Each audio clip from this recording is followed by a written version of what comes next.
All right, so in this video, what we're going to do is we're going to be taking some trigonometric expressions like this and using our little Pythagorean identities to simplify those expressions. So right now we have three terms, I guess, two trigonometric expressions, and what we usually try to do is get it to come down to just one trigonometric expression if possible.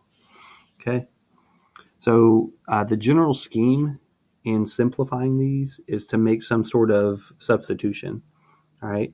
Anytime that you have two terms that can be traded for one term, right? Generally speaking, that it's simplified. It gets smaller, right?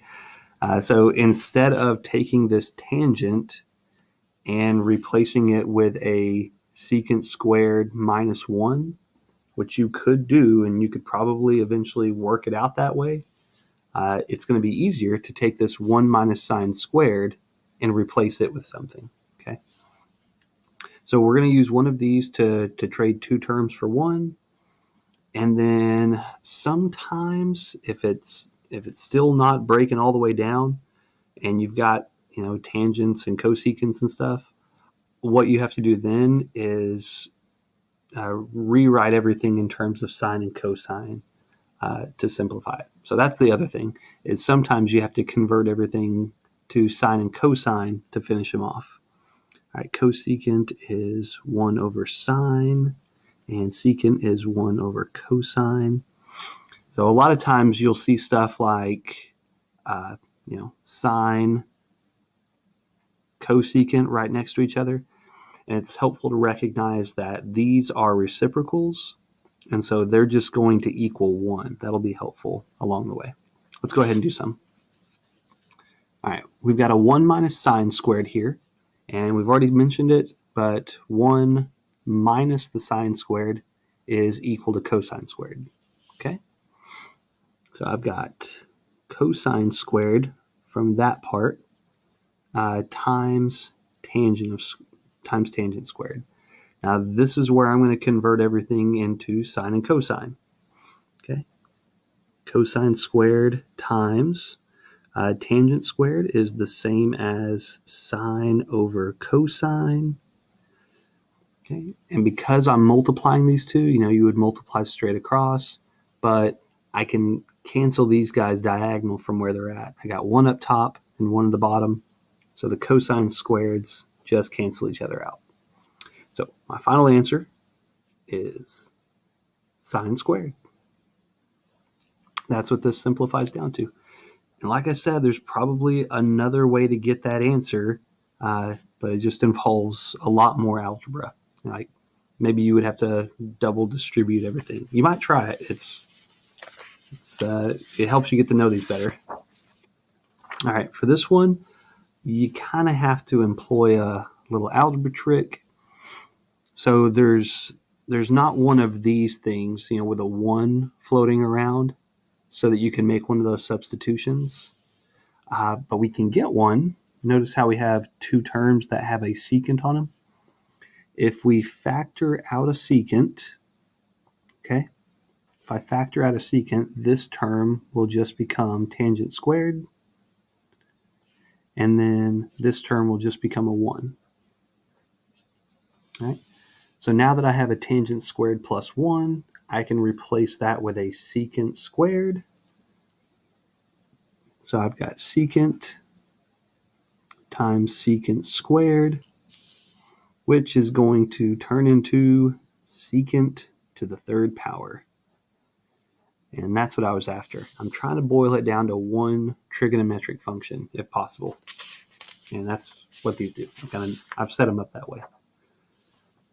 All right, this time I've got one with a numerator and denominator. We'll make two substitutions here. So the 1 minus sine squared, that is going to be cosine squared. Okay, so I get a cosine squared up top whenever I substitute that. Cosecant squared minus 1.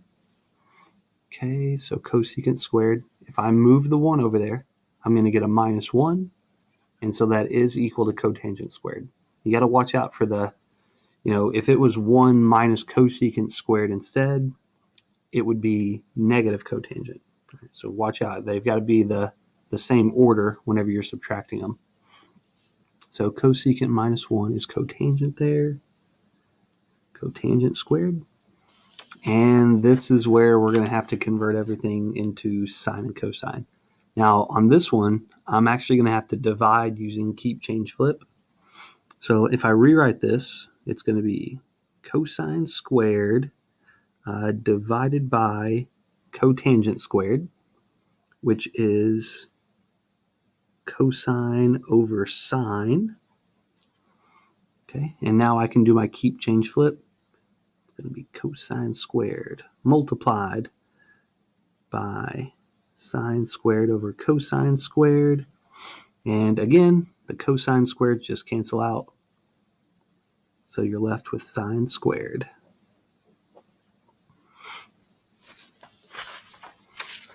All right, let's be our last example here. I've got a 1 minus cosine squared, which I can trade out for a sine squared. Okay, so this is going to give me cosecant times sine squared divided by sine cosine. And remember how cosecant is equal to 1 over sine? That's what I'm going to do here. All right, I'm thinking of this cosecant as a 1 over sine. Let me just take that. I'll rewrite it. 1 over sine times sine squared over sine cosine. What's going to happen is this sign here is going to cancel out with one of those signs there. So that cancels out with one of those. And then this sign up top, because the bottom they're in factored form, I can cancel that sign with one of these signs, or with this sign. And so that leaves me with 1 on top over cosine, which is equal to secant.